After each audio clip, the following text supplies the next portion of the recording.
Hey everyone, welcome to another episode of Dynasty Underdog. I'm your host, Uriah Dawkins. With me tonight, Billy Beeman, Jake Corbloom. What's going on, guys? Oh man, Uriah's ready tonight. I can feel it. I can feel it. The non-point scoring season is here. The NPSS for Jake. Yeah. I had no idea what he was talking about either. Always got to abbreviate. I had to check the show sheet. Like, is there something I'm missing here? Man. I'm excited to get going though. I love the off season; it's fun. But yeah, just trying to finish these payouts. Just give these commissioners a little bit of room to breathe. I'm just, they're trying their best, and so just wanted to say that as a fellow commissioner of quite a few leagues. So, other than that, yeah. I was just gonna say, Sleeper was asking for additional help with what they can do moving forward, and Please. there are a lot of people that were like, you're really good at sucking money into your platform. It'd be awesome if you could just hold that money, in a very well vacuum sealed bucket, and then I can send that money out to 2, 3, 4 winners at the end of a season. That'd be amazing. Can you do that? Oh, there's this product called League Safe that does that. Not particularly well, but they do it. Correct. And so, do something better than them, and you'll be able to house all of our money, and you'll be able to do it at some really small microtransaction level probably, and it'll be great for you. Why wouldn't you want to do that? It's really ridiculous. But anyway, if you haven't done that and you haven't interacted with Sleeper on Twitter or Blue Sky or in their own devs customer support chat, reach out to them, let them know what you want to improve, because they do tend to listen. Not necessarily to you specifically, but to communities, when you actually get pretty decent backing. So I say it's worth it. That's where I'm at. No, I dig it. I responded right to it with some auction wants, because that's the only thing really preventing me from playing in auction leagues, because it's so hard to fill MFL leagues, and that's where the real good auction features are.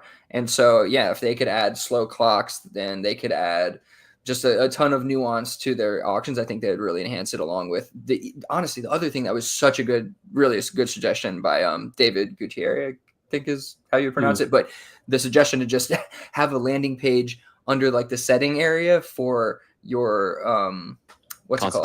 Bylaws? Your bylaws. Yeah. Are you kidding me? It's the simplest quality of life thing that would fix so much for commissioners and for the league. So they're like, wait, where are the bylaws? Where are the bylaws? They're pinned. It's no, now you just have a page for it. Anyway, I didn't know this is where we were going to start, but yeah, anybody and everybody should go, because they are pretty responsive when they hear the same thing over and over again. Definitely. Love it. All right, let's hop in some, no news. Let's hop in some nonsense. We could talk about coaching changes when all that's more final, I think. But I was going to bring it up this week, but there's really nothing final yet. So that'd be something to look forward to. But hey, so somebody had asked on, sorry about this. Hold on a second. I'm a little phlegmy. Somebody asked on the old Twitter box, what are some things that have made your dynasty leagues implemented in the past that enhanced the league or made the league better? And one of the suggestions was by a friend of the show, Shane Swagger. He said, no taxi squads in non-Devi leagues. Taxi squads should be Devi only. I was interested in these thoughts. Yeah, I was interested in your guys' thoughts on this. I mean, I think taxi squads, no matter what, have a strategic point to them. So it's any setup is going to have a strategic point, but what is the con to having a taxi squad that they should only be in Devis, I guess, is kind of my question.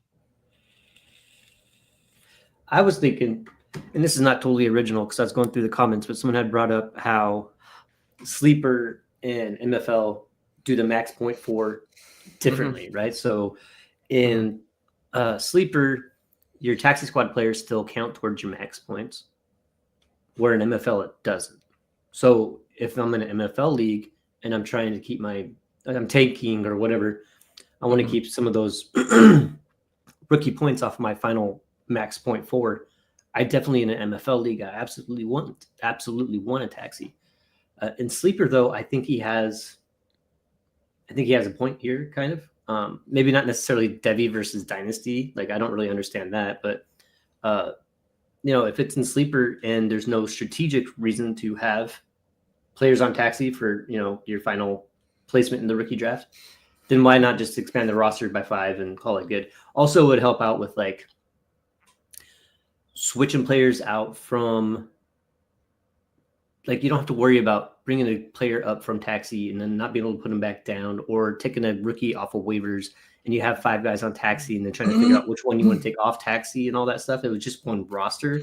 I think it'd be a little bit less headache there maneuvering with your roster on Sleeper, but that's my thoughts. Yeah, I don't disagree at all with what Uri just said. Like, for me, I do think that the nomenclature should be different because they are manipulated differently. So they have different purposes in my mind. I do think that there is a use case for a taxi squad that technically hits your potential points or max points for. I do think that there is some type of like other strategic element to that.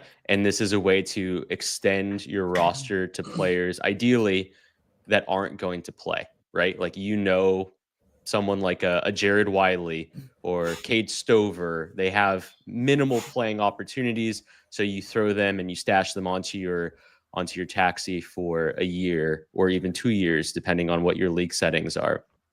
But to call them the same thing on both platforms, I think, is one kind of the confusing part, because I do think that the strategical elements are completely different. And so, like, for me, that's kind of where I would stand, is like, the use of taxi isn't an issue for me. It's more so about like how you're kind of using them on the different platforms themselves. And then lastly, with regards to the way that Sleeper works, like, it doesn't make sense to me to like a lot of teams, especially teams that are in either a rebuild or a productive struggle, are going to go into probably a build with more rookies. And in a lot of situations, you'll have a lot of rookies go on IR, but you can't move potentially like a season-long taxi squad player on IR onto IR. And so like, that doesn't really make that much sense to me either. Like, there should be some way to kind of manipulate that. And that's kind of where my head kind of starts to scratch itself. And like, why am I stuck in this ever weird cycle of not understanding kind of the value of the taxi, because it kind of presents itself incorrectly to me, or at least that's how I see it. What about you, Billy, since you put this on the show sheet? I'm a little stuck on your head scratching itself, to be honest with you. That image in my head, just tough. But so yeah, I mean, first of all, like, it should be a toggleable option for sure on Sleeper, which is just another suggestion for them, where you can have it where the max points for is, impacted by the taxi squad or not. That would be a great feature. But I guess, like, in terms of just adding 5 roster spots to your team, like, it doesn't act the same necessarily, because the taxi squad still forces you to kind of make tough decisions, which I think is part of the strategic element, at least in Sleeper. That's really the only strategic element at this point that it's for, right? It's really to force you to make tough decisions. I do agree with the IR thing, but that's in both MFL and Sleeper. Like, you can't move them back and forth seamlessly in either of them, put it that way. I think you can move them off to your IR in MFL, but you can't move them back. So it's not like really you're getting a huge advantage, because if they come off IR, then they're going to your active roster. So both are kind of similar in that respect, but I do enjoy, and especially with everybody, not everybody, but some people we've seen complain about there not being enough players on waivers. Like, just add, it basically allows more players to hit waivers, and it's just a different strategic element. It's not something that's like necessary or not necessary in my opinion, but that's how I kind of see its usefulness, at least in Sleeper. So I mean, if you don't want that element in a dynasty league and you just want more roster spots to just keep people, if you so please, then yeah, I mean, do that for sure. But I do think that there is a point of it from a strategic standpoint. It's just forcing you to make tough decisions is really all it is. But Joe does feel like it's useless since the point still counts where it's max 4, which makes sense. That's what we're talking about. But yeah, that's really all I got on it. I do think it's interesting. Kind of, it's just an interesting topic in terms of how you're setting your league up. But I don't think that it matters for like you have to have it for Devi. You have to, because you have players who are not in the league yet. So you have to have a taxi squad that they can sit on. I just don't see why it would like be a thing that you don't have in Dynasty. So, because I do think there's a strategic element too. So it's just settings, I guess. But that's all I got. All right. Preference. Next one here is from Sigmund Bloom. Great follow on Twitter. Excellent follow on Twitter, actually. At Sigmund Bloom. Says, is anyone saying to sell high on Bucky Irving in Dynasty this offseason because he was only a 4th round pick? Go ahead. Like, okay, I'll go first because I'm quick. But yeah, like, no, I understand like, I understand that if you select a player in the 4th round of your rookie drafts and you're able to actually at the end of the season flip it for a first, like that seems like a no-brainer, right? Just volatile investment from the team, and a 4th rounder is a lot different. We've talked about this before, and it's mostly true. If they draft you high, they protect you a lot more. If you're drafted later and you hit, they still don't care because they're not really invested as much. So I always worry about that, you know, like James Robinson, Damian Pierce, you know, there are others, Kyron Williams, like there are other ones that like, Kyron's not really a good example because he actually hit again, but those are ones that you just see like, okay, they had a really good year as a rookie. They were drafted late. Like, yeah, I fucking hit, like, let's go. Like, then you find out like, hey, they're not really invested in them. They just drafted another running back this year. And now that asset is not worth nearly what it's going to be. Is this what's going to happen to Bucky? I have no idea. No idea, whatever. But I don't think I could fault you for doing that. I think what the smart move would be is to trade Bucky for somebody who's valued at that high range that has a little more stable, secure future in the NFL. That way you're still, you know, quadrupling your investment from the rookie draft to get an asset that's worth more, but not necessarily a pick. And I think you'd be happy doing that. I think I'd try to move off of Bucky. Yeah.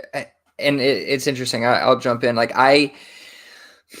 I'm not selling him because he's a 4th round pick, right? Yes. Necessarily. But actually, I think Kyron is a great example of why I'm probably selling him for, if I can get like a 1st round pick, I'm probably selling Bucky Irving, because you're not really getting that much more for Kyron right now. Like anybody who's trying to sell Kyron right now, and he's scoring a ton of points, like he scores well over 15 points a game pretty much.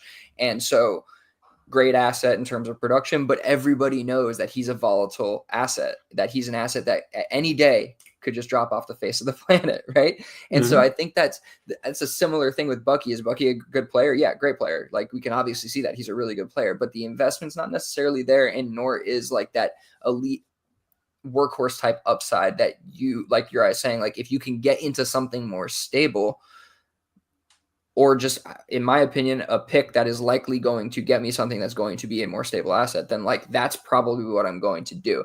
It's not necessarily like he's a 4th round pick, I'm selling him because he's that. That's not necessarily what it is. But I just think if you look around at similar profiles, you're going to find that it's not that easy to get off of these guys, especially when they get a little older.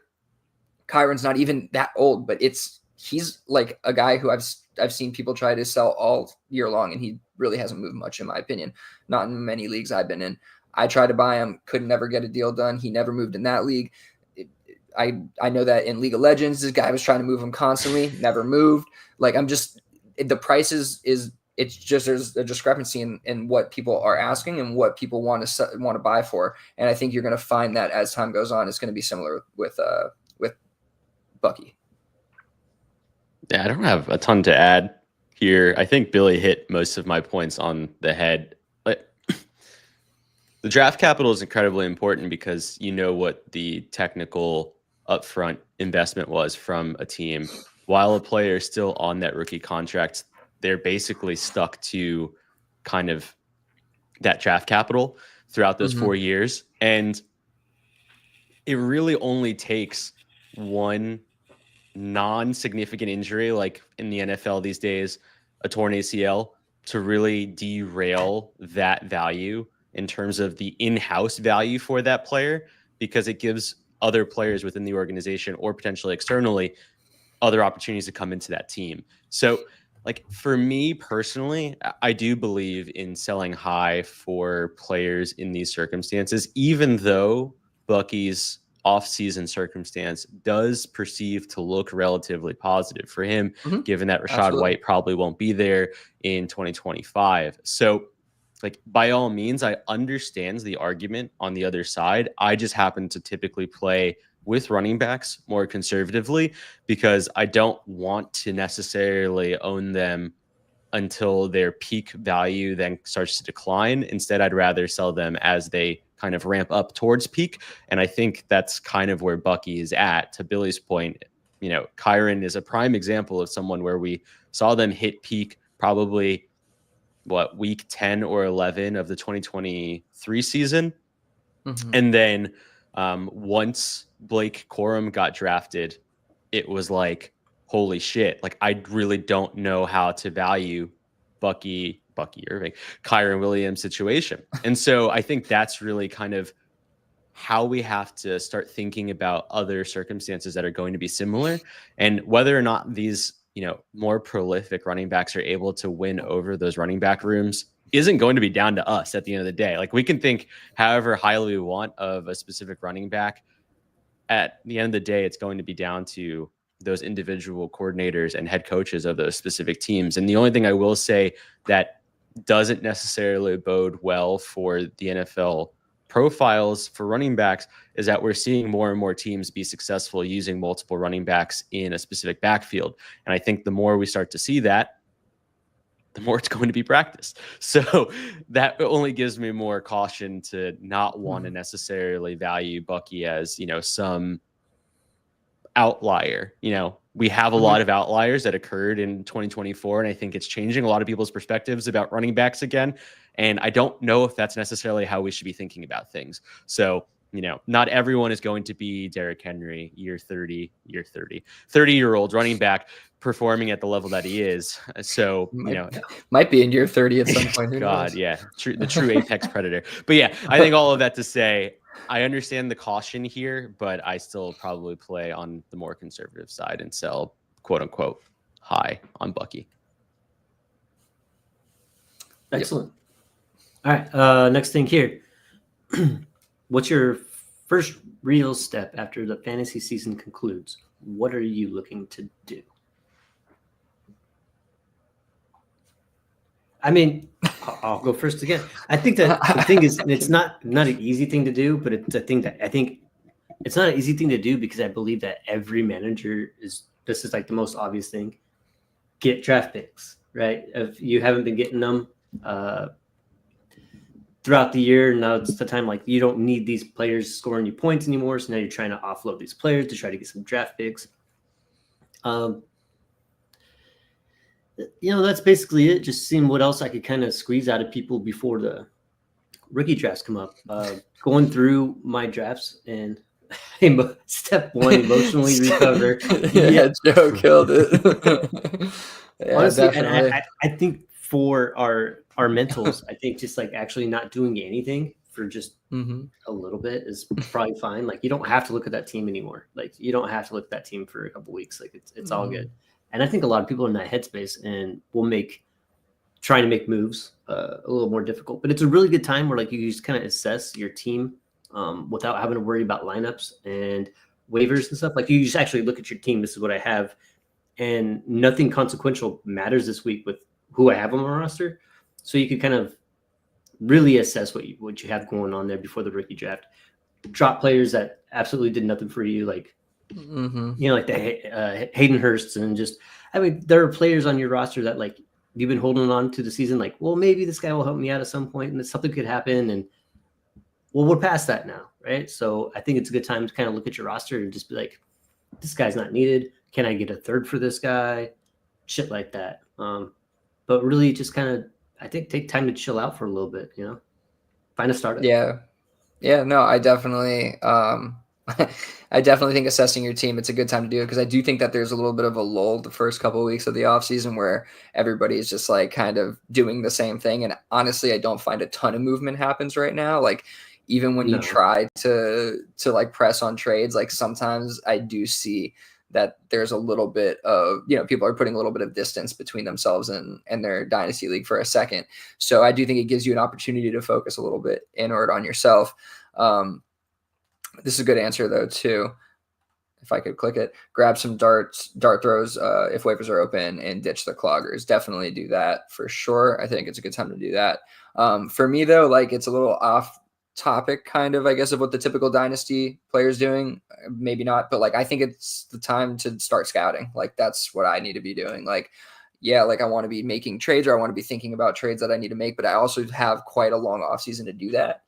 And so I want to get into this rookie class and really dig in deep. And I think that if you do have the time, you should try to do as much of that as you can. Go find there's plenty of like film sources on YouTube that'll be good enough for anybody. And there's plenty that you can go find out there, putting out film reviews and all that good stuff. And we'll be talking plenty about that over the coming, weeks and months. But yeah, man, that's kind of where my head's at. I'm like, I need to dig into this rookie class and really, really, because like honestly it'll help me understand the picks that I want to go for. You know what I mean? Otherwise I feel like I'm really shooting blind, and I don't need to be shooting blind anymore. We need to start really understanding like what the 101 through 106 looks like, those ranges, and like what we want to be trading for. And so that's kind of where my head's at. What about you, Jake? Yeah, that's good. It's good stuff. Both of you. Yeah, I think like for me, the biggest thing that I really try and look at is almost a similar process to what Leo P talked about when he was on here. What is it? At Sega_FF. And so he talked a lot about understanding your league mates. Like a lot of that time, you can actually start to pick up on what they don't do. And one of my favorite things to do already, and I've probably sent out close to, I don't know, probably somewhere in like the 40 to 50 trade range since the leagues have ended. I could tell you don't commish any leagues, or not many. I know you do. My inbox is empty. I do. I just don't have a life. This is how it is. I just don't have a child. Fair. Really. That's what it is. Yes, that is what it is. That's the difference this year. Yeah. For a while. Thank you. So like one of the things that I really like to do though, that I picked up from him, is start notating on like who's interested in what. And I almost like to kind of push offers out there that I know aren't going to get accepted, but I know I'm getting enough interest or understanding that someone is intrigued by a player. And typically very similar to what I do with the trade block situation, where I want to look at how people are interacting with specific wide receivers or running backs in specific ranges on my trade block that I don't actually want to sell, but I put them out there so I can sell other players that aren't necessarily out there in the market. I tend to do that. So I'll send out an offer for, let's say, Justin Jefferson, knowing that I don't actually want to sell Justin Jefferson. But if someone's in the market for Justin Jefferson, for instance, which I think everyone is, but like at what level? So you'll know a lot of times in this particular circumstance whether or not they're countering, what they're countering for, how they're going to value that specific player. What I'll end up doing is then in about like 4 to 5 weeks, I'll probably send out an offer with that actual player that I'm looking to sell. Whether that's like in this situation, which I'll just be completely honest, it's CeeDee Lamb. I think that there's other assets I could get onto for CeeDee Lamb that I could maybe get something plus for that I would like to do. And it's not because I'm off of the Dallas Cowboys as a circumstance, but it really is just down to Giants fan. No, it's really just build dependent, unfortunately. And on so much homerism, it's amazing. Yeah, I know. I'm really just trying to pick up Malik Neighbors in all those leagues, But I think that's kind of where I sit from, like how my season ends isn't really like an end. Usually it's the 2 to 3 weeks post Super Bowl that I tend to kind of shut down mentally for a little bit before I start to really ramp back up into, combine, NFL draft season, things like that. Yeah, a couple comments here. It's good stuff, Jake. Good stuff. Scout your league. This is kind of what you were saying, honestly, too, from Jay here on YouTube. Scout your league's rosters, who needs picks, who needs running backs, and so on. Facilitate trades for later. That's kind of what Jake's doing. He's just kind of putting out like little feelers, a little bit more than just looking at the rosters. I think it's also a good start here is like looking at the league standings from last year, which is pretty easy, and then you can kind of get a good gauge of like, okay, like there's these. You obviously know who the people who are tanking were. They obviously don't necessarily need picks. They have the picks. You know what I mean? And you can get a good kind of gauge of where to start looking, I guess is my point there. And again, from Jay, and finally do a startup with Jake so you can make fun of him in the sleeper chat and Discord. Yeah, highly recommend. Highly recommend. Shots fired. Shots fired. I love it. Joe here, that's another sleeper change. Make trade bait by teams, not just everybody randomized on that one line of the app. Yeah, I agree with that. Like when you go in to look at the trade section and every player is just lined up there randomly and you don't know who, like what team put that player on the trade block. Like in MFL, you know how it goes. It's a section of like your List. team. Yeah. All these players that are on the block, your team. Yeah, I think that would be another quality of life change. It's like really pretty simple. They should honestly have like a trade bait section of its own, but that's a whole nother story. Good suggestion for sure. Joe, I don't know if you're on Twitter or Blue Sky, but go hit them on there. Send it out. We'll retweet it and all that good stuff. Yeah, or I'll piss on your grave. Or that. Oh boy. Jake, Moving on. Jake curmudgeon tonight. Billy, hit us with your proximity paradox. What do you got going on here, bud?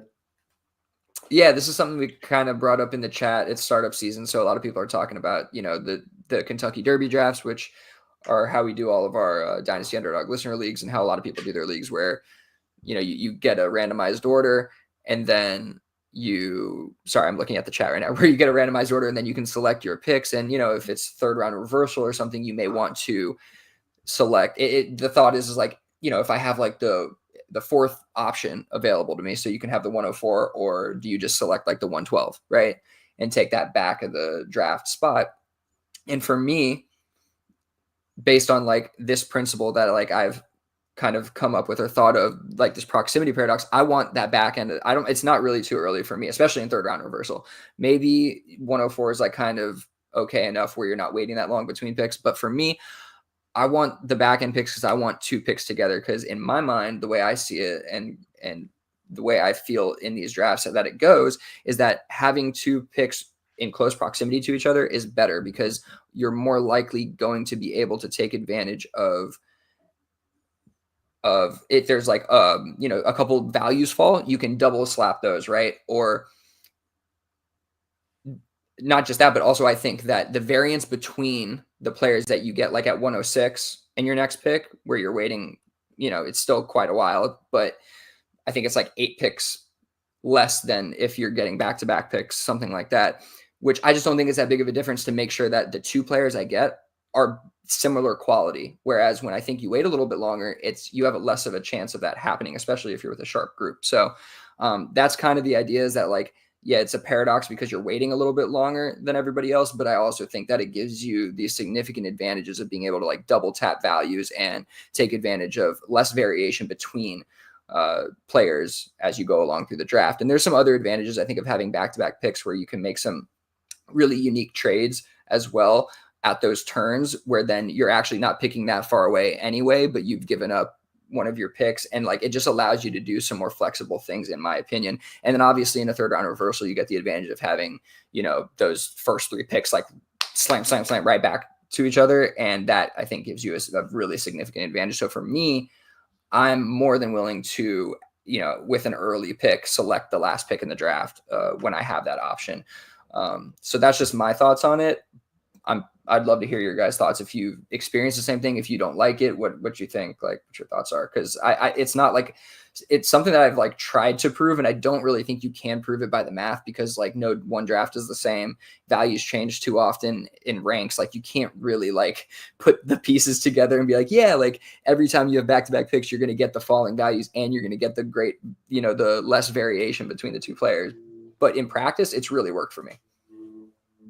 Yeah, I think one of the big things that I would say, because it does feel super anecdotal of you just saying words, but I know from actual practice. This is me supporting you. You This is me just supporting word you. I vomit. promise. Mhm. I promise. Billy did have, I believe it was 3 startups last year that all had Kentucky Derby style choice, where he ended up selecting either the 111 or 112. And I want to say all 3 teams actually made it into the playoffs, 2 of which made it into the final. And one of the things that is also still not measurable, I'm completely conscientious of that. But the thing that I want to kind of allude to is making or understanding that the build itself doesn't take an actual hit because of the way in which he's building at the end of the round. And so what I do find as well with regards to Billy's perspective and, slight hypothesis here that we don't have enough detail or understanding behind, is that being in that kind of window of tier and being able to almost double up within the tier allows for you to have more control over those picks in that window. Whereas when you are kind of stuck in that 104 range, for instance, and then get hit with the 209, if I did that right, you are put into a space where you're now choosing so far apart from one another between the 209 now and even potentially the 309 or the 304, depending on whether it's third round reversal or not. So like for me, I think the biggest thing is, 1, always capitalizing off the value that's available. 2 is also going to be scoring settings. So I do think that it's actually really important in, for instance, in our listener league this year in DU5, I'll be completely honest with everyone. I think QB scoring is going to be nerfed a little bit.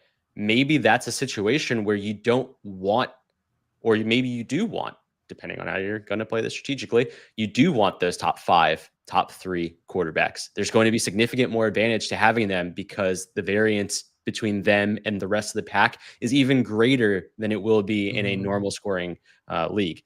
Something to be conscientious of, because I do think that it should affect the way in which you go into these circumstances.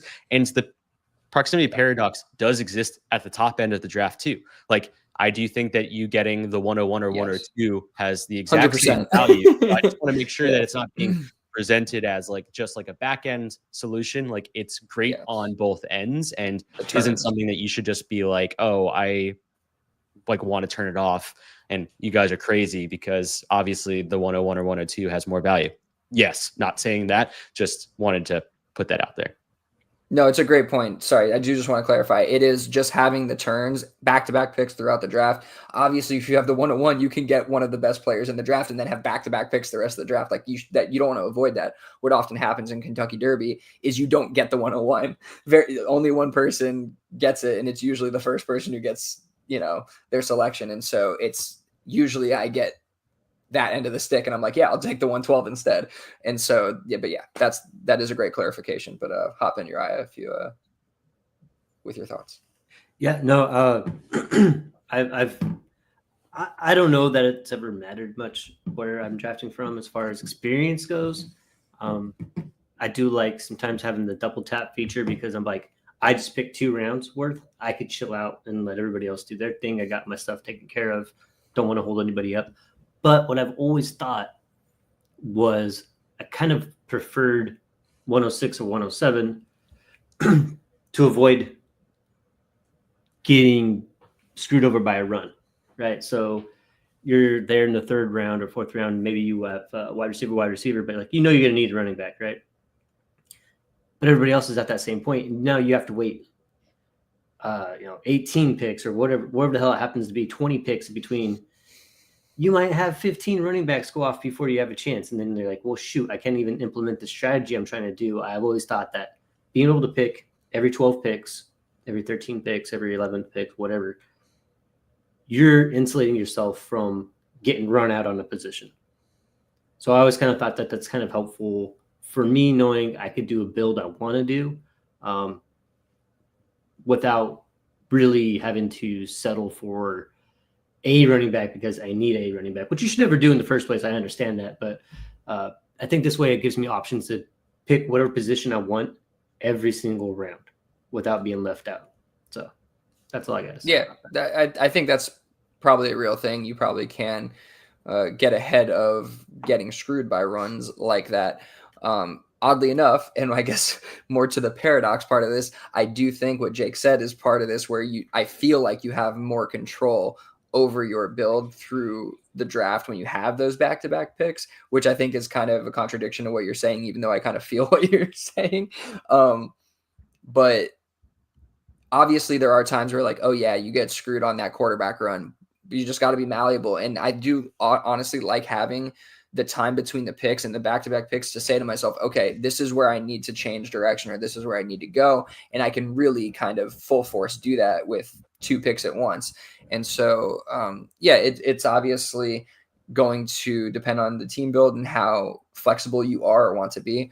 But I do think that there is something to it. And I would encourage people to try it in more conventional leagues. Obviously, if the scoring settings are a little wonky, it definitely is going to change, I think, how you draft in general. And so maybe having to wait, especially like Jake's saying, in a league where the quarterback settings are nerfed, it could be to your advantage or disadvantage depending on how you want to play it. Like, I think just thinking about it right now, I think there's ways you can take advantage of the back end of the draft, to be honest. But also, if you can get 101 or 1 or 2 and still have almost back-to-back picks or back-to-back picks, like I'm obviously doing that and taking Lamar or something and just running with it, and I'll feel good about my team that way too. So I appreciate you guys indulging the conversation on the proximity paradox. This is something that I came up with a couple years ago, and I really have tried it over and over again, and it's felt pretty good in practice. So I do think that there is something to it. Hopefully one day I can prove it to you all by the numbers. And Jake, hop in real quick. Yeah, I just have one additional thing that I wanted to say. I do think that within the realm of the proximity paradox, you actually have more visibility, I would say, to the draft, as funny as it sounds, because the draft takes so long to get back to you, typically in a slow draft.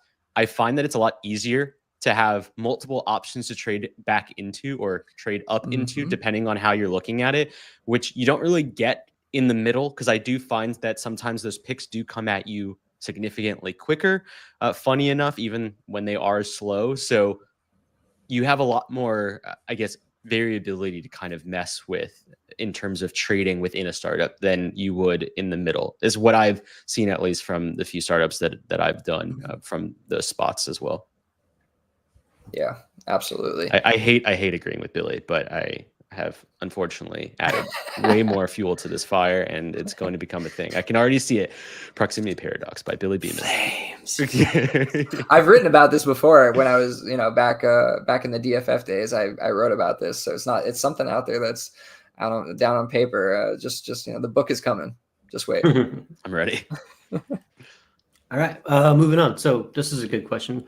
Why do we scout ourselves and not just trust other evaluators like Waldman or a sharp friend like Jager? There's plenty of guys out there that do the work and put in content, and then here's my list, here's my rankings. And I think the majority of people do just go off of other people's rankings. And sometimes I'm just same with start sits. I'm why don't I just go to people's rankings that are top in fantasy points and just set my roster to that? But I want control. So my answer's kind of short for this one, but the reason we do scout ourselves is I love the feeling of being right. That's such a good answer. I mean, it's one of the best feelings in Dynasty. So real.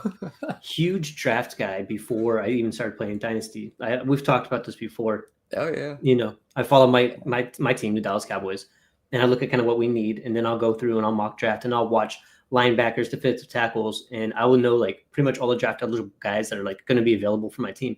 And I just absolutely love that, especially when they're good. Just picking out a guy that is getting drafted in the second round or third round, and they become a stud, right? They end up getting the second contract or whatever. You're just yeah, I knew it. I saw it. Fred Warner was one. I was scouting linebackers.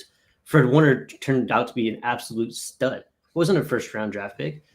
Just one of those things you're hey, I did that. So with Dynasty, when you have something that you're even more attached to probably than your actual NFL team, which is kind of crazy sometimes, but being able to see the Trey McBride, right? That's always going to be my guy right there. I did that. I just knew he was going to be a stud. And the fact that he hit, like, it makes me feel so good. So that's why I do it. It's fun. And it's fun to be right. It's true sicko shit. I love that. Yeah. I love that. No, it's good stuff. Joe hits us with the nerd. Yeah, absolutely. Absolutely. No, I love it. That's how you know you're a true fan, when you're doing like mock drafts for your own team, or when you're digging into this stuff like that. You love it. And I mean, for me, like, I can't. It's so weird. Like I never really could just go off like what other people said, because I feel like I have a good understanding of the game and know what what I'm looking at for skill position players specifically. And so if I'm in a mock draft right now for like a rookie draft, I'm lost. Like, I don't care what anybody else says. I don't know these players if I haven't looked at them, if I haven't seen how they move, how they operate, how they run routes, all this stuff. Like, I need to see it. I need to feel it. I need to know what they're doing. Otherwise, I have no idea what I'm drafting. And honestly, I feel like anybody else who's doing it that way is missing an entire layer to this thing. Like, I'm not saying you need to do what like I'm going to do and watch like 3+ games of each player and like, chart stuff and yada, yada, yada. But like, go and watch like at least any player that you're going to pick in the first 3 rounds. You should have watched some tape just on YouTube and like watch like their, somebody put together their highlights, I'm sure, and watch that stuff, see how they move, see how they play, get an understanding of what this player can do. And like, there's people who are putting out film reviews, and those are great to watch too. I think as long as you're getting your eyes on these players to understand what they're doing. Cause for me, like, if I just feel like if I haven't watched them and I haven't fully dug into the numbers and really understand the full profile of the player, like, I'm going in blind. That's how I feel now. If I don't actually scout the players, no matter what Waldman says, no matter what, because like there's people who I respect all the time. I see their, I'll see them put out a video of a player and I'm like, what do you mean burst? Like, that's not burst. Like, or what do you mean, head movement? That wasn't head movement. What do you mean body control? Like, and you just disagree and you're like, all right, I have to see this for myself because what you're saying doesn't make sense to me. And I think that that's a real part of it. Like, people can miss, and people have good eyes for certain specific skill sets, all of those kind of things. And I think having a feel for the game is a real thing. Like, it just is. Like, if you've been watching long enough and you care enough and you really like this shit and you have been thinking about it your entire life and playing the game, like, you start to understand and have a feel for what you're looking at. And I feel like once you have that, it's super valuable and you can use it to your advantage against your league mates. I'm supposed to add on top of that? Yeah. Yeah. Okay. Sure. You don't have to. No, I don't think there's a lot to I just add. have a feeling you have something to say. I always have something to say. That's why I'm here. Exactly. I know. This is my other form of therapy. Thank you. But like, for so much of the process, I think it kind of falls in between both Billy and Uriah's point. Like, there's a mixture of wanting to have control over your own destiny or dynasty. And there's also the aspect that it is legitimately a fun process, right? Like, yes, it is it's an additive tool, but it's also something that like makes this thing different than your redraft experience, because your redraft experience is usually going to stop at that deeper level because you aren't necessarily as impacted by typically incoming rookies that are going to be drafted later on in the NFL draft, because they aren't going to have as much of an impact on your actual redraft team in year one, probably, than someone that is drafted in the first 15 to 20 picks in the NFL draft. Now, with that being said, we did have a listener question that says, in the same context, wouldn't it make sense to make rankings based on NFL draft order, trusting the NFL scouts and GMs? And I would say, yeah, maybe. Like, it's one of those things where you should, add value. And we've seen this before. There are a lot of analysts and content creators out there that do find ways to almost gauge that draft capital as a form of value, as some type of metric to add onto some additional value for those players coming into your dynasty rookie drafts. But like, I wouldn't use that as like your sole solution. Like, it's literally just an additional tool, which is why we've always talked about, specifically in the offseason leading up into the rookie drafts, is specifically the idea of adding value based off of draft capital, right? Like, don't discredit a player even if you don't like them with good draft capital. They're more likely to get a positive opportunity. There's reasons why I think, unfortunately, where there are moments where that falls off, like a Jalen Polk, for instance. I think Jalen Polk failed miserably on tape for me, all over the place. And, his NFL draft capital was really high. That didn't translate in year one. Now, by all means, like, there are going to be circumstances where you're going to get things completely wrong. I know that, like, my year one analysis of what Adonai Mitchell was going to do was pretty far off the truth, especially in conjunction or comparison to Xavier Worthy, for instance.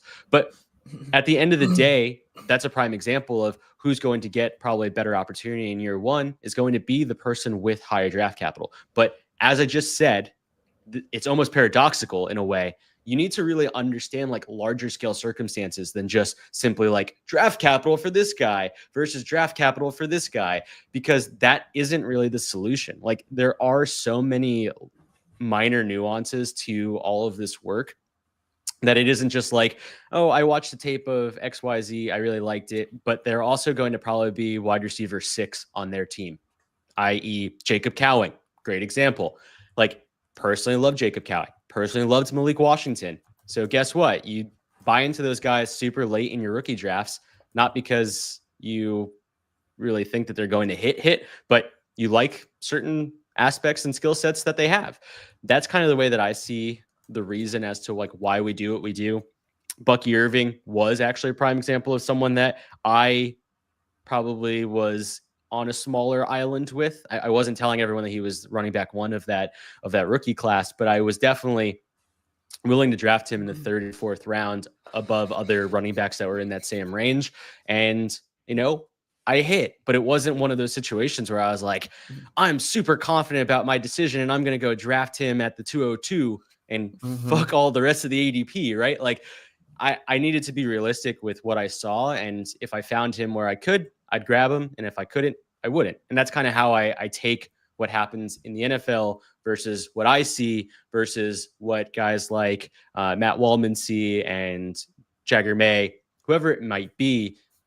All I do is use each of those things as additional tools. And to Billy's point, my last point is that when I see things that I don't necessarily agree with that someone else is saying, that just means that I also want to continue working on my own game, right? Like, I know that I have to be better.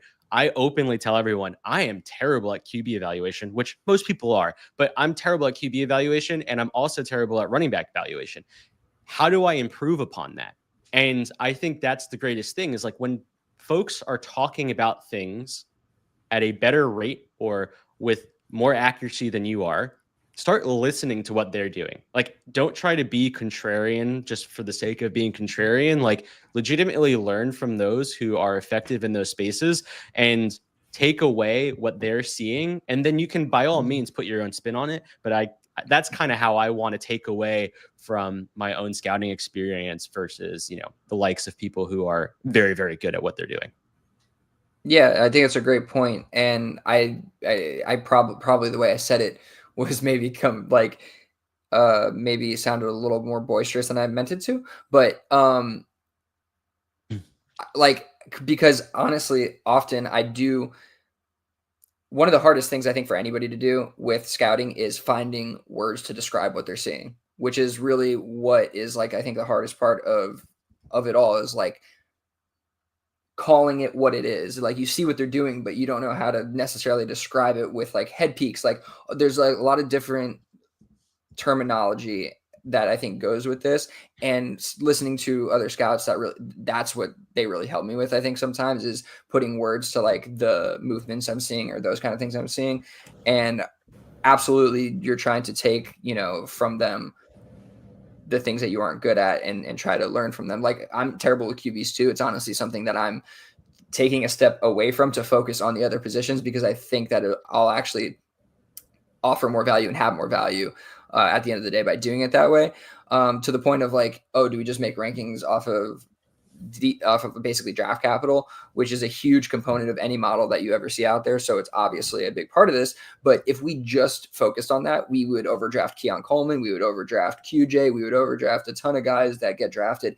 And the funny thing you got to realize is like some of these NFL scouts aren't the best though. Like it's just at the end of the day, like there's people like Waldman out there are better than some NFL scouts. Jetpack Galileo has put out he has the numbers showing that his stuff is as quality, if not beating out the NFL competition on a hit rate basis from year to year. So like just listening to these NFL scouts because they are the professionals is not necessarily the way to do it. These guys, I've talked about this before. Their processes are so archaic sometimes. There's probably like 10 teams in the league that have updated their scouting process to what it needs to be in this day and age, to take in all the factors, all the numbers, all the different, elements of film and all that stuff. And the last thing I'll say is to Jake's point, because I often make this sound like a job for sure when I talk about it, it's super fun for me. And that's why I also like doing it. Right. And that is a big part of it, is I do think the scouting process is super fun. Going back to kind of Uriah's initial point and all that, it's like at the end of the day, it's kind of like just one of those elements of being a sicko with this NFL dynasty stuff. Like you just love watching these players come up, scouting them, trying to figure out who's going to be the best, where they're going to go, and picking them. So it's a huge, huge element of the game. And I know that fun probably gets lost in my tone often here, but it's a big part of it for me too. And I'm glad Jake brought that up. Zero enjoyment party over here. Can I just add one additional Zero thing? fun, sir. Yeah. We have seen in the last 5 years specifically, the NFL has added significantly more analysts to the game as well, which I think has changed a lot of the scouting department's usage. And yes, you're right. Scouts, if you even watch like the Giants Hard Knocks, they talked about how their entire like scouting department got revamped over the last 5 years, and specifically over the last 2 years. Like that thing was old. Like I saw the picture of those men who were there, and it was all men. Now it's a mix, and I think like the oldest person right now on the team is like in their 40s. It's changed, and it is going to continue to change. With that being said, though, the scouts can only do so much too. Like these GMs at the end of the day tend to make a lot of executive decisions themselves with their head coaches, and more often than not, they go off vibes. Like you can say what you want, but somehow or another, these player interviews mean a lot to coaches. Like when those things go awry, coaches drop players down their board significantly. So like there's a lot of fault at hand in these processes that we don't get to be a part of because we don't understand those human biases that are necessarily part of the actual NFL process. We remove a lot of that. And, guys like, for instance, Jermaine Burton, like we don't get to see, or an Adonai Mitchell, we don't get to see why they drop off the face of the earth. A Troy Franklin, like all we know is that the analytics look good. Sometimes the tape looks good, but when draft day happens and Troy Franklin doesn't get drafted until the 5th round, and everyone who, has him as their wide receiver 6 in the draft class, and they're like, what is going on? Why is that happening?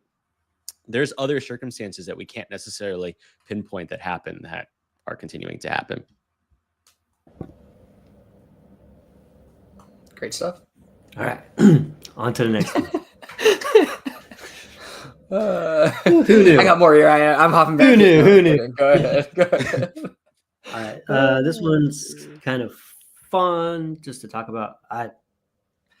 So you have the 101. Would you send that for Barkley? So here's some logic. I think this is probably taken from Reddit.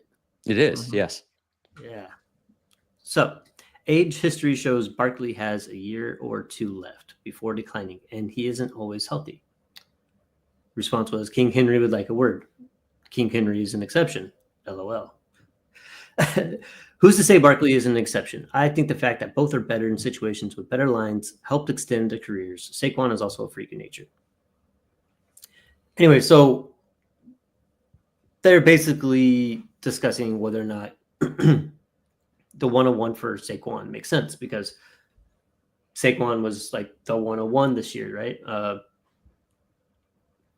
Are you banking on historical outcomes for running backs that age with that workload to continue to do that? I mean, it makes sense in redraft, I think, every year, like whatever running back finished as running back 1 in 2016, 2017, that player went 101. Like, it just makes sense. Like, why wouldn't you select the guy who was best last year to be best this year?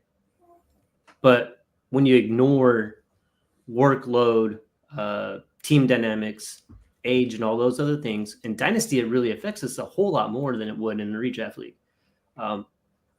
So do I think that 101 for Saquon makes any absolute sense whatsoever in Dynasty? No, I don't. I think and I could be wrong, but I believe the fall off from this season to next season is going to be dramatic.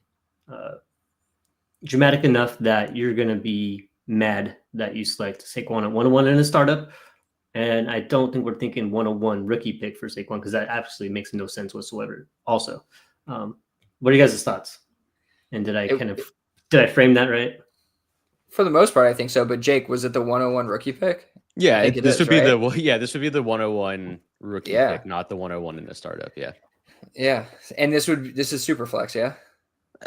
I don't think that the settings were necessarily stated, but let's say yes, just for the sake of conversation. I mean, I guess either way, it's basically like a non-super flex draft at this point. But this the way that people are treating it, at least, class, yeah, exactly. Yeah. We'll see. I mean, yeah, like there's pretty much no way I would trade the 101 for any running back, really. It's just not necessary.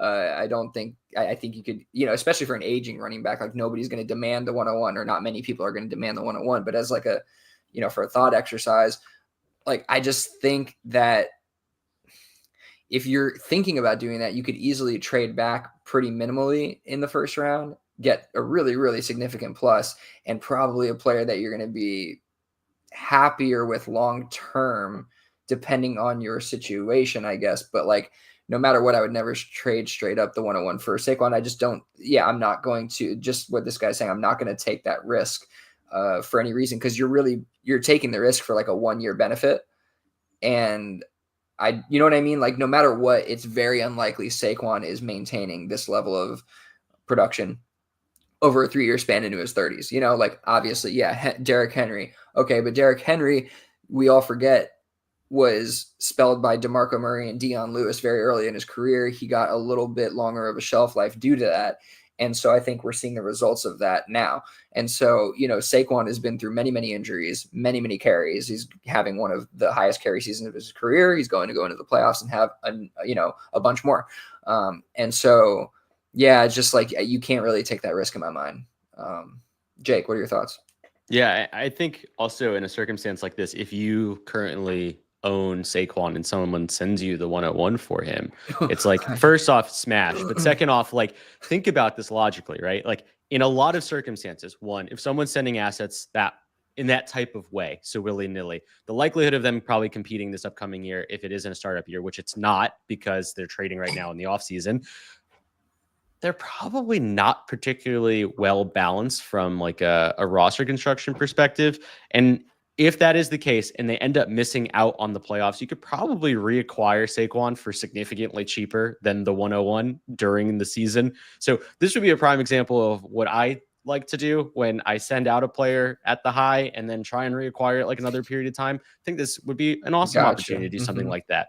But secondly, I think the most important piece of this really is that last sentence where the last reply where someone goes, could be, but I'm not betting on an outlier. And that is the exact kind of wording that I think is really important here, is like, Saquon can repeat himself next year, but like, do I want to bet on that? Do I want to bet on that opportunity versus, quote unquote, realistically, either the running back one or running back or the wide receiver one in this upcoming class, when I know that asset, no matter what, is going to have a relatively prolonged shelf life unless they literally like tear their Achilles like week 1 of their career. So like, the opportunity here should really just be based off of whether or not I can see this asset doing this over the same prolonged period of time to some extent for this asset to go through this window of value. And if they can't, get off of them for that kind of buffered value or the buffed value that you would be able to get in this opportunity. So Yeah, I don't know why these are conversations, but they are. And I thought this was really interesting because I see this conversation quite a bit, specifically around running back life cycle. And people always compare everyone to what Derrick Henry can do. But the reality is like if you continue to compare players to the anomalies, to the outliers, you're going to lose more often than not. So like Mhm. please don't think of the exceptions to the rule. Just keep thinking of the rule itself to better protect yourself. And we talked about this, I think, at some point also last non-point scoring season as well, leading up into the season, just to try and, have some type of mitigated perspective about what could happen with some of these running backs. And yeah, I am openly willing to admit that we were probably wrong. No, we were wrong on the majority of them. Josh Jacobs, Alvin Kamara, Saquon Barkley, Derrick Henry, the lot, even James Conner, were all incredibly valuable this past season. Very conscientious of that. But at the end of the day, you can't pass up opportunities like this as an owner. And you sure as shit shouldn't be sending out offers like this as a seller of the 101. So just be practical, be more thoughtful of how you're kind of engaging with your assets, especially when they're defined like this. Us humans love doing this, man. We love putting like 12 leg parlays out there instead of just taking the more guaranteed secure options. You know what I mean? Like there's so many more options available to you. And if you have the 101, why don't you just trade for something way more valuable or, like a QB or anything like that's established, So it's like I feel like it's a psychological thing where we want to get that like that dopamine fix, that hit, we were right, whatever it is, like we love, Saquon. It just, I don't know. And also, it made me think of, which I don't necessarily prescribe to this exact theory, but I think it's funny because it's kind of true. John Hogue of Superflex Super Show always says, like, the running back one of this year is very unlikely to be the running back one of next year. Most players don't repeat those seasons of, wide receiver one, QB one, running back. Like it's very, very difficult to maintain that level of success. And at his age, you just can't spend a high value pick like that on them. It doesn't make sense. So yeah, you can't compare to the alien that is Derrick Henry. Can't do that. All right, moving on. We'll finish off with some trades and non-trades. Yes, I remember seeing this one. So Nico Collins, 26 second for T. Higgins, 25, 112, and 26 second. Yeah, go ahead, Uriah. You got it. Yeah, I mean, I'm pretty heavily on the Higgins side here. Even if that one, when I first saw it was just the first, right? But now I'm seeing it's 112. I still don't care. Like, I think that's Collins and Higgins, I believe, are going to be kind of similar. I think maybe you expect a little more output from Collins for a little bit longer than Higgins, possibly. But I don't think there's that big a difference between Collins and Higgins moving forward that it would require to swap 26 seconds and then just add a late first to the Higgins side. I would be perfectly comfortable sending Collins my 26 second for Higgins, the 112, and swapping seconds in next year's draft. So, yeah, pretty confident that I would just love to have the Higgins side here. Yeah, super easy for me on that one, man. I'm right there with you. Same age, both these players. I think they have basically similar upside, if not more upside for Higgins, to be honest.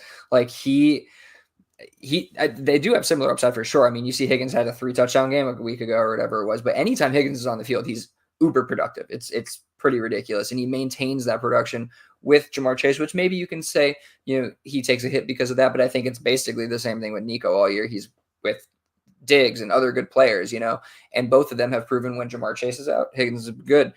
When Nico's by himself, he's been pretty good, but you're getting an extra first on this. So yeah, just hand it over. Yeah, easy for me. Any thoughts, Jake? I do think it is the Higgins side, but I do think it's a little bit closer than how both of you are perceiving this. I do think that circumstance can easily impact the situation, and depending on where T. Higgins is in 2025, I think can really devalue him if in the wrong circumstance. So, like, this is one of those trades that you're making with almost like an internalized bet that you think he's returning or he's going to be a legitimate QB1, wide receiver one in the appropriate team. I just don't know if I feel that confident in that necessarily happening. I do think that there are going to be a lot of circumstances where T is going to get probably contract offers that look very, very appealing because he is going to be the best wide receiver free agent out this offseason. So if everything stayed the same and he stayed in Cincinnati, I do think that his general output is still capped and Nico can probably outperform him by somewhere between the 3 to 4 point per game range. I don't know if that's necessarily worth an additional first, but in the off chance that he lands himself in a terrible situation like Tennessee, and we don't know where Tennessee's quarterback room is, I don't know. I think I like the QB situation, even with a CJ Stroud down year in Houston with Nico attached to him for the rest of his contract, I think goes up until he's the age of 28, than T. Higgins. That being said, you add the first on it. I do think that it pushes Higgins' side. I'm just saying I think there's a little bit closer than the slight narrative that was pushed on it slightly before. But maybe I'm just a contrarian. I heard you guys say that it was far apart, but that's just kind of how I see it. No, that's fair. I mean, sorry, Uri, I just want to jump in real quick. I mean, defend your boy T. No. I mean, like it again. I think they're pretty similar. I said that already, but Higgins more points per game this year. He also, like, in terms of like the landing spot thing, like I think it's so unlikely that Tennessee is going to be a suitor for another wide receiver this offseason just with their needs. But that said, it's like a lot of what I've heard is more like the Broncos, the Chargers, the Patriots, and the Patriots have the most cap space, which I think is, and Kraft is basically on podium. He said, we're paying for whatever, like, let's go. Like, money's not, a factor in this. So I think that it's highly likely that he ends up in a decent situation if he even leaves. Cincinnati is probably his best option. They might very well find a way to keep him. And so I'm willing to take that bet just based on having the first round pick in there, I guess is kind of what I'm getting at. I think it's just, it pushes it over so much for me. That's why I think it's easy, quote unquote, but I understand, like, I definitely understand the like negatives to this. Like, it definitely could not pan out. He could end up a Brown or something, like, who knows? Like, it could be terrible. That sounded kind of racist, but okay. In the year of he could end up in Cleveland. Is that better? Thank you. I appreciate that. My goodness. Right, I'm out here in Portland. I have to protect all people. So thank you. Just wanted to make sure this show was properly considerate of all. Thank you. Inclusive. No problem. All right. Jake. Next one. We're moving on.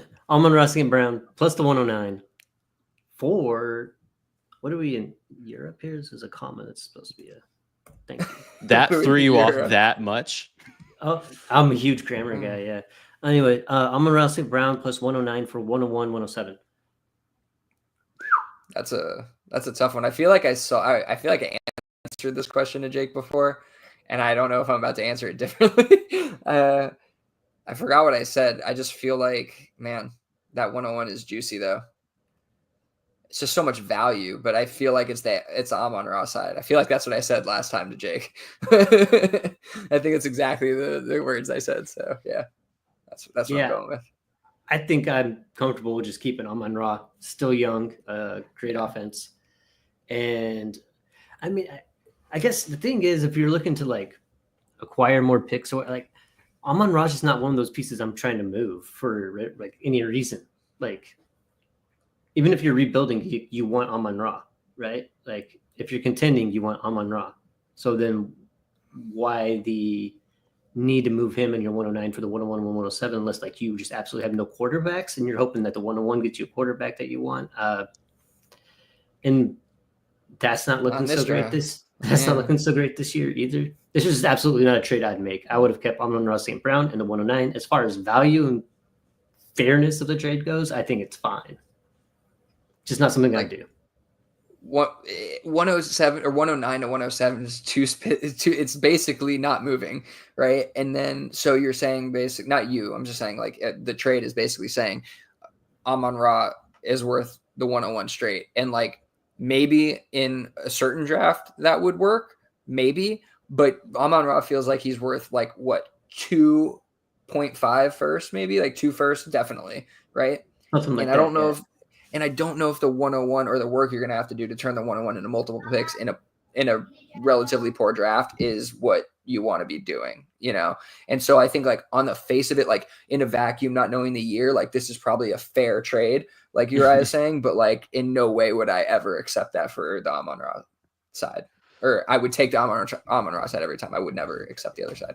Yeah. This was one of the rookie league that I spun up this year trades that happened right after the season.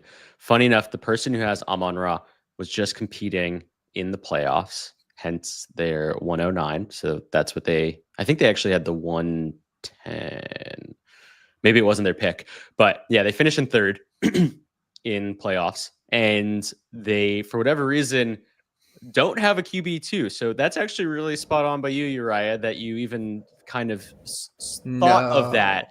I don't. So they're gonna pick Shedeur Sanders. I haven't spoken to them. I don't know if that's the situation. All I do know is that I think they wanted multiple opportunities within the rookie draft to potentially draft a quarterback, and so I think that they'll probably go for a quarterback at the 107, on top of Ashton Jeanty. But just trade your 109 for a quarterback. That's the solution, truth be told. Yeah. But that's the great thing about this league is that I do think that it is very much like people are processing and learning on the fly, and they're doing it in a safe environment with other people who are processing and learning on the fly. This trade was actually done by Lapisaurus. He got Amon-Ra in the 109. Killer job. It's an amazing trade. He realistically should have to give up significantly more on the other side. Shout out Lapisaurus. I think the 101 plus the 107 could be Amon-Ra, but getting the 109 on top, I think getting anything less than like a third seems like excessive on top of Amon-Ra, but getting the 109 seems borderline criminal. This was clearly not a collusion situation. Unfortunately, the person who sold Amon-Ra did have seller's remorse and openly stated, like, I actually misread kind of like how this trade was getting broken down, but like, I know I fucked up and I'm sorry. Wow. I'm just going to let it be. Funny thing is that we have two dads in the league. Both dads, unfortunately, this happened to both of them, and they both handled it the same exact way, which is pretty wild. One stand up guys. Stand up guys. Having a kid changes you. It does. It does. I'm ruthless. I would absolutely. Jake's like, I would never. Yeah, literally. If I fucked up like that, I am letting everyone know immediately to reverse that trade. Even if I was commissioner, I'd be like, I'm letting you all know that I did not mean to accept that. I'm sorry. I am moving that back. But yeah, I think it was an interesting one. It didn't break the league or anything, but it was definitely a head scratcher for a lot of people. And hopefully the guy who ended up getting the 101 plus 107 can find the alternatives that he's looking for. Hopefully if he trades out of the 101, I think he could probably put himself in a pretty good situation, because I think in this league, the 101 is going to be a pretty spicy asset. And who knows? He might even be able to turn that 101 into Amon-Ra St. Brown. All right. Oh my goodness. Sorry, I just want to say I get these trades. I know how Lapisaurus gets these trades done, because he sends me trades and I'm like, stop, reject. But I get it. He's just making the attempts, and sometimes they hit. So I give him the credit, though. Credit where it's due, for sure. This last one's mine, by the way. The only I won't say the trade. You're right, it's all you. The only thing I will give is that this is from a guillotine league. Yeah, this is from a guillotine league. It went from 14 teams to 12. And so these drafts, just so everyone's aware, aren't just rookie drafts, they're supplementals. So the two teams that got cut, their rosters go into the rookie pool or the supplemental draft, and then that's how you value these future picks. Just a heads up. So the future picks are slightly more valuable. This 26 first will only have 10 teams in it, for instance, which is kind of important. All right, so we have Saquon Barkley, Calvin Ridley, Trey Benson. Gave up for Marvin Harrison Jr. a 26 first and 25 third. I'm just gonna say, just in general, I'm not super interested in having.